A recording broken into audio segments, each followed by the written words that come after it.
श्री शिवाय नमस्तुभ्यम। हर हर महादेव। दोस्तों, आप सभी लोग जानते हैं कि 18 अक्टूबर 2024 यानी कि शुक्रवार के दिन प्रतिपदा तिथि पड़ रही है। और दोस्तों, यह जो प्रतिपदा तिथि है वह आश्विन महीने में पड़ने वाली सबसे बड़ी प्रतिपदा तिथि है, क्योंकि यह आश्विन महीने में पड़ रही है। और इस दिन किया गया 5 कनेर के फूल वाला उपाय कभी भी विफल नहीं जाता है। अगर आपने भी इस महीने में यह उपाय नहीं किया है तो इस उपाय से चूकना मत दोस्तों, क्योंकि इस दिन किया जाने वाला पंडित जी द्वारा बताया गया 5 कनेर के फूल वाला उपाय आप लोगों को जरूर करना चाहिए। क्योंकि दोस्तों, यह एक ऐसा उपाय है जिसको करने के बाद आपको फिर कोई और उपाय को करने की जरूरत नहीं है, क्योंकि सबसे बड़ा और सबसे नया यह उपाय पंडित जी ने अपनी अभी की शिव पुराण की कथा में ही बताया है। जिस उपाय को आज हम आपको बहुत अच्छे से समझाने वाले हैं। इस वीडियो को देखने के बाद इस उपाय को समझने के लिए आपको कोई और वीडियो को देखने की जरूरत नहीं पड़ेगी। तो चलिए दोस्तों, उपाय को शुरू करते हैं। देखिए दोस्तों, यह दिन इतना खास होता है, इतना महत्वपूर्ण होता है। देखा गया है कभी कभी बड़े बड़े पूजा पाठ अनुष्ठान से जो मनोकामना पूर्ण नहीं होती है, वह आश्विन महीने के शुक्रवार प्रतिपदा तिथि के दिन एक छोटे से उपाय करने से ही आपकी मनोकामना पूर्ण हो जाती है। और बहुत सारे लोगों ने इस उपाय को किया भी है और उनको इस उपाय को करने का फल भी जरूर मिला है। अगर आप लोग भी इस उपाय को प्रतिपदा तिथि के दिन करना चाहते हैं तो आप इस उपाय को पहले अच्छे से समझ लेना, सुन लेना, उसके बाद करना। आपको इस उपाय का फल जरूर मिलेगा। और इस उपाय को कर लेने से आपके घर में चाहे किसी भी प्रकार का दुख और समस्या क्यों ना चल रही हो, चाहे आपको उसका कारण भी नहीं पता है कि भाई यह समस्या किस कारण से चल रही है, उसका कुछ भी कारण हो सकता है, जैसे पितृदोष हो सकता है या किसी भी तरह का मंगल दोष भी हो सकता है, और भी बहुत तरह के दोष होते हैं, कुछ भी हो सकता है। पर आपको इस उपाय को करने के लिए अपने दोष को पता लगाने की भी जरूरत नहीं है।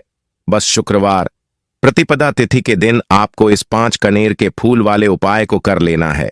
यह एक ऐसा उपाय है जिसे अगर किसी विशेष दिन पर किया जाए तो उस विशेष दिन का फल तो हमें मिलता ही मिलता है, पर हमने उस दिन पर इस कनेर के फूल वाले उपाय को किया है तो हमें उससे भी बड़ा फल मिलता है, और फल बहुत जल्दी मिलता है, क्योंकि आप इस उपाय को बहुत ही बड़े और विशेष दिन पर कर रहे हो। और दोस्तों, 18 अक्टूबर 2024 यानी कि शुक्रवार के दिन प्रतिपदा तिथि का बहुत ही बड़ा महत्व होता है। इसीलिए दोस्तों, आज की इस वीडियो में हम आप लोगों को 5 कनेर के फूल वाला उपाय समझाएंगे।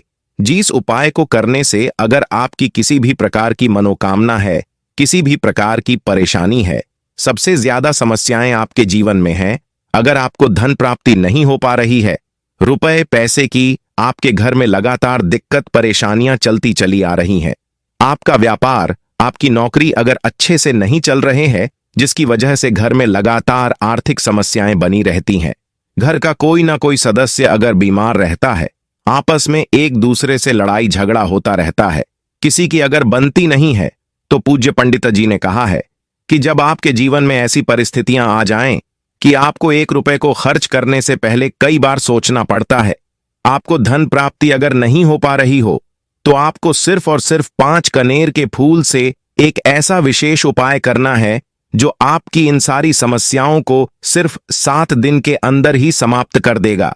तो चलिए इन विशेष उपायों के बारे में जानते हैं। लेकिन उससे पहले जो भी मेरे भाई मेरी प्यारी बहनें आज चैनल पर पहली बार आए हैं या मेरी आवाज आज पहली बार सुन रहे हैं, अगर आप भी महादेव के सच्चे भक्त हैं तो वीडियो को लाइक और चैनल को सब्सक्राइब जरूर कर लें और कमेंट बॉक्स में हर हर महादेव लिखें। अब दोस्तों, इस 5 कनेर के फूल वाले उपाय को हमें करना कहां पर है? बहुत सारे लोग हर एक उपाय को करते समय प्रश्न करते हैं कि इस उपाय को हमें घर पर करना है या फिर मंदिर में जाकर करना है। देखो, तो इस वाले उपाय को आप मंदिर में जाकर करोगे तो अच्छा रहेगा, इसलिए इस उपाय को आपको घर पर नहीं करना है। उसके बाद में दोस्तों, इस उपाय को लेकर जो अगला प्रश्न निकल कर आता है वह यह आता है कि आखिर इस उपाय को हमें किस समय करना है, सुबह के समय करना है कि शाम के समय करना है? तो देखो, इस वाले उपाय को आप लोग सुबह के समय भी कर सकते हो और शाम के समय प्रदोष काल में भी कर सकते हो। अब अगर आप पूछो कि इस 5 कनेर के फूल वाले उपाय को करने का सबसे उत्तम समय कौन सा रहेगा, तो हम आपसे बस यही कहेंगे कि इस उपाय को आप शाम के समय करेंगे तो ज्यादा बेहतर होगा। बाकी अगर सुबह के समय भी करेंगे तो भी अच्छा होगा, उसमें कोई भी दिक्कत वाली बात नहीं है। तो अब दोस्तों, जो अगली सबसे बड़ी और महत्वपूर्ण बात आती है वह यह आती है कि सुबह अगर हम उपाय को करेंगे तो हमें कितने बजे से लेकर कितने बजे तक के बीच में करना है, और शाम के समय प्रदोष काल में करेंगे तो हमें कितने बजे से लेकर कितने बजे के बीच में करना है। तो देखो, सुबह जितनी जल्दी हो सके आप उपाय को करने की कोशिश करना। बाकी अगर किसी कारणवश लेट भी हो जाओ, थोड़ी देर भी हो जाए, तो 10 या 11 बजे तक भी आप उपाय कर लेना, पर 12 बजे से ज्यादा देरी ना हो, इस बात का ध्यान रखना। उसके बाद में दोस्तों, अगर शाम के समय प्रदोष काल की बात करें, प्रदोष काल का जो समय होता है वह शाम के 6 बजे से शुरू हो जाता है। मतलब शाम के 6 बजे से लेकर 7 बजे के बीच का जो समय होता है, यह समय प्रदोष काल का समय होता है।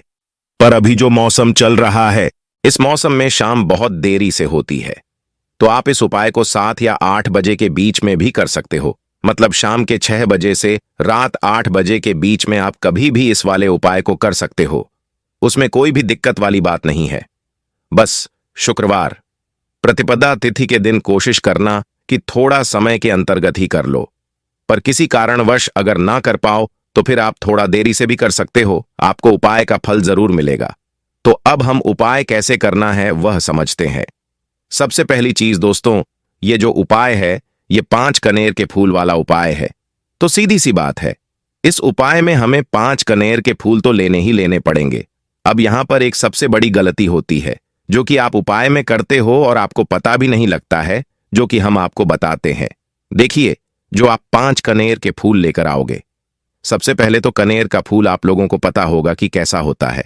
हम आपको बता देते हैं कि कनेर के फूल वह होते हैं जो कि पीले कलर के होते हैं, लंबे लंबे से होते हैं, आप लोगों ने देखे भी होंगे। तो आप लोगों को वैसे ही 5 कनेर के फूल लेकर आने हैं। ये कनेर के फूल आप लोगों को बहुत आसानी से मिल जाते हैं, बस आपको इसका पेड़ ढूंढना होता है और बहुत सारे फूल उसमें लगे हुए होते हैं, कुछ भी कमी नहीं होती है। बस दोस्तों, आपको यहां पर ध्यान इस बात का रखना है कि कनेर के फूल का पेड़ कहीं बाहर लगा हुआ हो, वह किसी घर या फिर किसी जगह के अंदर नहीं लगा हो। किसी का वह पेड़ नहीं है तो आप बिना पूछे ही वहां से कनेर के फूल तोड़कर ला सकते हो। पर अगर कोई कनेर का पेड़ किसी के घर के अंदर लगा हुआ है और आपको वह कनेर के फूल उसके घर के अंदर से चाहिए, तो भाई उससे पहले पूछना कि हम आपके पेड़ में से 5 कनेर के फूल ले सकते हैं, क्योंकि ये वाले जो 5 कनेर के फूल आप लोग ले रहे हो वह उपाय के लिए ले रहे हो। और भगवान शिव जी को उपाय जब हम करते हैं तो पूर्ण रूप से हम पूरे विधि विधान से करते हैं। तो इसीलिए अगर आप किसी के घर के अंदर जो पेड़ लगा हुआ है, कनेर के उस पेड़ से अगर ये फूल ले रहे हो, तो भाई पहले उस घर के मुखिया से पूछ लेना कि हम आपके पेड़ से कनेर के फूल ले लें। अगर वह बोल देता है तो भाई उसके बाद आप उसके पेड़ से 5 कनेर के फूल ले लेना। अगर कोई कनेर का पेड़ ऐसे ही बाहर लगा हुआ है, खुले में लगा हुआ है, उस पर किसी का भी कब्जा नहीं है, तो वहां आप किसी को बिना पूछे भी उस पेड़ में से फूल तोड़ सकते हो। पर अगर पेड़ किसी के घर के अंदर लगा हुआ है तो वह उससे पूछकर ही 5 कनेर के फूल उसके पेड़ में से लेना। अब आपके पास 5 कनेर के फूल भी आ चुके हैं। अब दोस्तों, कनेर के फूल के साथ में क्या हमें सीधा उपाय करना है या कुछ सामग्री भी लेकर जाना है? तो देखो, प्रतिपदा तिथि के दिन कोई भी उपाय जब हम करते हैं तो सीधा मंदिर जाकर हम उपाय नहीं करते हैं, उससे पहले हम भगवान शिव जी की पूजा अर्चना भी करते हैं। तो देखो, अगर यह उपाय आप सुबह के समय कर रहे हो, प्रातःकाल कर रहे हो, तो आप लोगों को अपने साथ में कम से कम एक लौटा चल तो जरूर लेकर जाना है। प्रतिपदा तिथि का दिन रहेगा, वैसे ही माताएं बहनें अपनी पूजन सामग्री लेकर जाएंगी, तो उन लोगों के लिए कोई दिक्कत नहीं है जो प्रतिदिन शिवजी के मंदिर जाते हैं या प्रतिपदा तिथि के दिन अपनी पूरी पूजन सामग्री लेकर जाएंगे। भाई वह वैसे के वैसे ही लेकर जाए, यह बात उनके लिए है जो कुछ भी लेकर नहीं जाएंगे। अगर वह इस 5 कनेर के फूल वाले उपाय को कर रहे हैं तो वह एक लोटा जल तो जरूर लेकर जाए। उसके बाद में दोस्तों, शाम के समय की बात करें तो भाई शाम के समय अगर आप लोग इस 5 कनेर के फूल वाले उपाय को कर रहे हो तो अपने साथ में गोल बाती का घी का दीपक जरूर लेकर जाना। जो घी का दीपक लोगे वह आटे का होना चाहिए। आटे का होने के साथ में उसके अंदर गोल बाती रखी जाएगी। वह गोल बाती आप अपने हाथों से बनाओगे तो ज्यादा बेहतर होगा। साथ ही में उस दीपक के अंदर शुद्ध देसी गाय का घी डालना। दीपक के अंदर शुद्ध देसी गाय का घी ही डालना, ना भैंस का डालना, ना मिलावटी बाजार का घी डालना। इस बात का भी आप लोग ध्यान रखना। अगर आपको उपाय का पूर्ण फल चाहिए तो भाई करना क्या है, देखो, सुबह अगर उपाय कर रहे हो तो अगर 12 बजे तक भी उपाय करोगे तो भी कोई दिक्कत वाली बात नहीं है, आप कभी भी कर सकते हो। शुक्रवार प्रतिपदा तिथि का दिन बार बार नहीं आता है। सबसे पहले तो आपको अपने घर के पास में जो शिव मंदिर हो, शिवालय हो, जहां पर शिवलिंग विराजित हो, वहां पर आप लोगों को पहुंच जाना है। अब वहां पर पहुंच करके सीधा हमें उपाय नहीं करना है। पहले आपको शिव जी के मंदिर के अंदर प्रवेश करना है, भगवान शिव जी के दर्शन करने हैं। पहले आपको अपनी पूजा अर्चना करनी है। जैसे कि एक लौटा जल जो लेकर गए हैं वह एक लौटा जल चढ़ा दे। इसके अलावा जो भी पूजन सामग्री है, आपके फूल धतूरा जो भी चीजें हैं, चंदन वगैरह, उन सारी चीजों से आप पूजन अर्चना कर सकते हो। पर जो उपाय के 5 कनेर के फूल है वह आप अलग ही रखना, वह उपाय के समय ही हमें लेने हैं। तो सबसे पहले आप अपनी पूजा अर्चना कर लेना। शाम के समय जब आप अपने घर के पास में जो शिव मंदिर है वहां पर पहुंचेंगे तो वहां पर पहुंचने के बाद सबसे पहले आपको अपना वह घी का दीपक जलाना है। अब घी का दीपक जलाने में भी इस बात का ध्यान रखना, इस घी के दीपक को आपको अपने घर से जलाकर नहीं लेकर जाना है, मंदिर में जाकर ही जलाना है। और मंदिर में जाकर जलाओगे तो उसे अपनी माचिस से ही जलाना है। इसलिए इस दीपक को जलाने के लिए अपने घर से माचिस को जरूर लेकर आना। अगर आपने इस दीपक को जलाने में मंदिर में किसी और की माचिस ले ली तो भाई इस उपाय को करने का फल उस व्यक्ति को भी मिल जाएगा जिस व्यक्ति की आपने माचिस ली होगी। इसलिए आप अपने घर से अपनी ही माचिस लेकर जाएं।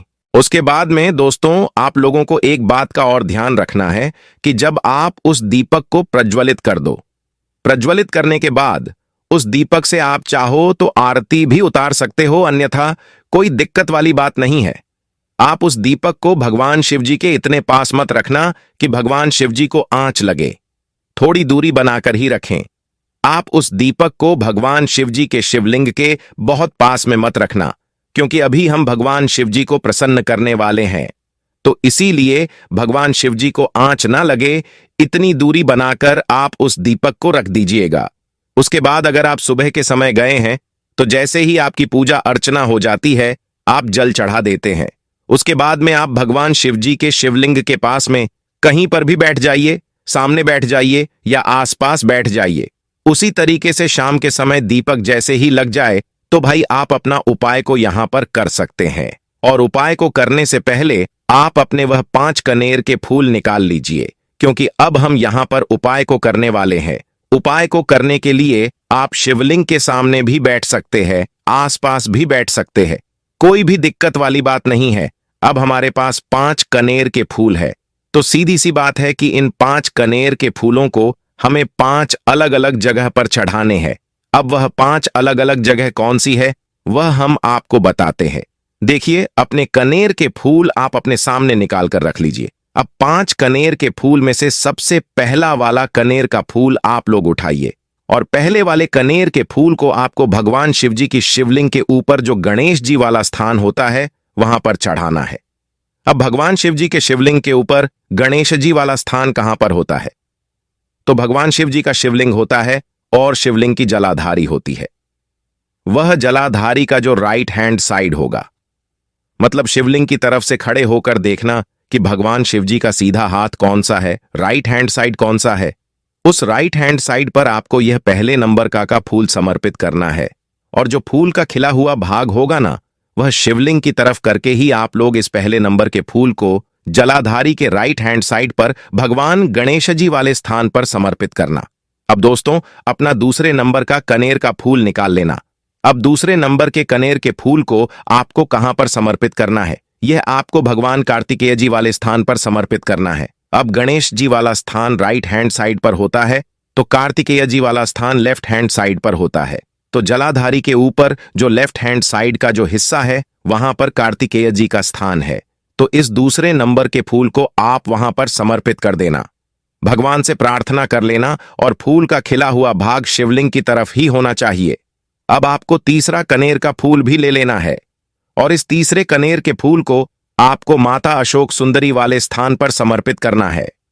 अब यह माता अशोक सुंदरी का स्थान कहां पर होता है? दोस्तों, ये जो स्थान होता है वह जलाधारी के बिल्कुल बीचों बीच में होता है। आपने पहला फूल भगवान गणेश जी वाले स्थान पर चढ़ाया, दूसरा फूल कार्तिकेय जी वाले स्थान पर चढ़ाया। अब यह तीसरा फूल इन दोनों फूलों के बीचों बीच में चढ़ेगा, मतलब जहां पर माता अशोक सुंदरी जी का स्थान होता है। खिला हुआ भाग शिवलिंग की तरफ करके ही इस तीसरे नंबर के फूल को आप माता अशोक सुंदरी वाले स्थान पर समर्पित कर देना। अब आपको चौथे नंबर का फूल ले लेना है। यह आप लोगों को कहां पर समर्पित करना है? तो यह फूल आपको भगवान शिव जी के शिवलिंग के ऊपर जो एक पात्र टंगा हुआ होता है, जिससे बूंद बूंद करके जल टपकता है, जिसके अंदर शिव जी की 5 बेटियों का स्थान होता है, जया, विषहर, शामिलबारी, देव और दोतली। उस पात्र के अंदर आप लोगों को यह चौथे नंबर के फूल को समर्पित करना है। अगर किसी कारणवश आपका वह पात्र शिवलिंग के ऊपर जो पात्र टंगा होता है, जिससे बूंद बूंद करके जल टपकता है, अगर वह पात्र उपस्थित ना हो तो फिर आपको क्या करना है? आपको शिव जी की 5 बेटियां जया, विषहर, शामिलबारी, देव और दोतली का नाम लेकर जलाधारी के ऊपर ही इस चौथे नंबर के फूल को पर समर्पित कर देना है। उसके बाद में दोस्तों, अब 5वें नंबर के कनेर के फूल की बात करते हैं। तो जिस मंदिर में आप गए हो वहां पर अगर त्रिशूल लगा हुआ है, तो भाई त्रिशूल का एक मध्य भाग होगा जहां से वह त्रिशूल के तीनों भाग निकले हुए होंगे। तो आपको वह त्रिशूल का एक मध्य भाग देख लेना है। उस मध्य भाग पर आपको इस 5वें नंबर के कनेर के फूल को छुआना है, स्पर्श कराना है और स्पर्श कराने के बाद इस 5वें नंबर के फूल को भगवान शिव जी के शिवलिंग के ऊपर समर्पित कर देना है।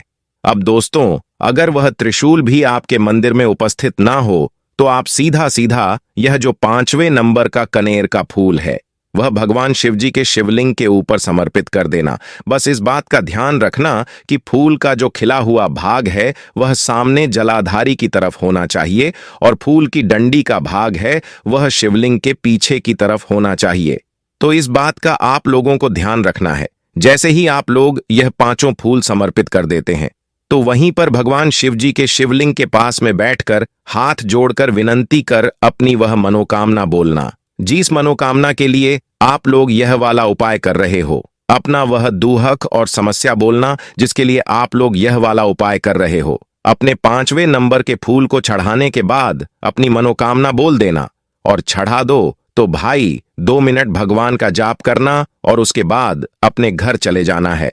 पूज्य पंडित जी कहते हैं कि जो भी व्यक्ति इस प्रकार से यह उपाय कर लेता है उसकी सभी मनोकामनाएं पूरी हो जाती हैं। अगर आपको हमारी वीडियो पसंद आई हो तो वीडियो को लाइक और चैनल को सब्सक्राइब जरूर करें। हर हर महादेव। ओम नमः शिवाय।